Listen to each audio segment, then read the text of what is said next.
I'm Daniel Call, I'm the National Sales Manager with BienAir.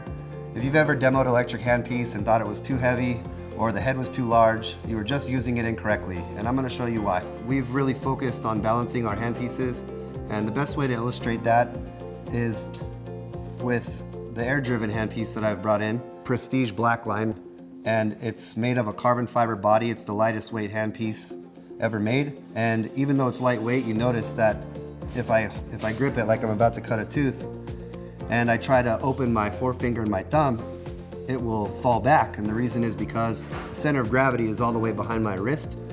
So as I'm maneuvering this to cut a tooth, you can see the movement of the tubing itself. That means that with every movement of my hand, I'm supporting the entire weight of the tubing. So it's not a complete picture to look at the weight of the handpiece. With this knowledge and understanding, what we've done with our electric handpiece is this. So we've produced our electric handpiece to be very well balanced. And when you hold it in the crest of your palm, you notice that my thumb and forefinger are completely relaxed. And this allows me to grip the contra angle a little bit farther back than you would a normal air-driven.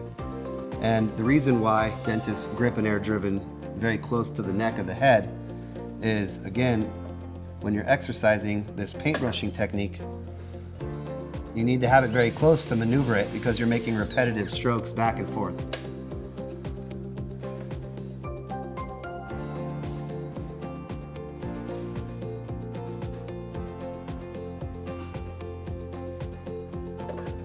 So with an air-driven, you paintbrush. With an electric, you mill.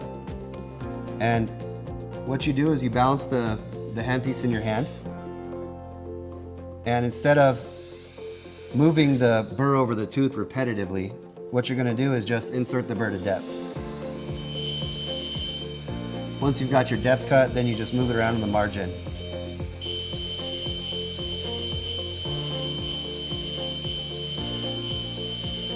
And so this is more of a milling than a paintbrushing. It's much like an electric toothbrush versus a standard toothbrush. If you picked up a new electric toothbrush and used it like a standard toothbrush, it would be very heavy and cumbersome. So it's a similar concept. The power of the electric handpiece allows you to mill and just move through the material, almost like butter. Your technique is adapted around the air-driven, lack of torque, so you need to feather and paintbrush.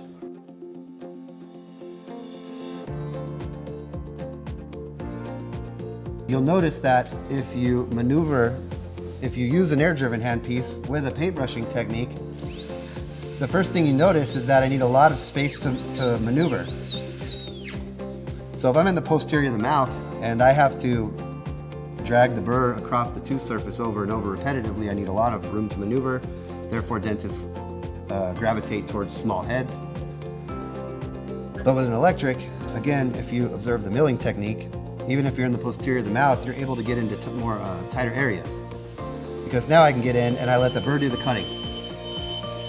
And you'll notice I haven't moved the handpiece all that much, so I don't require as much room.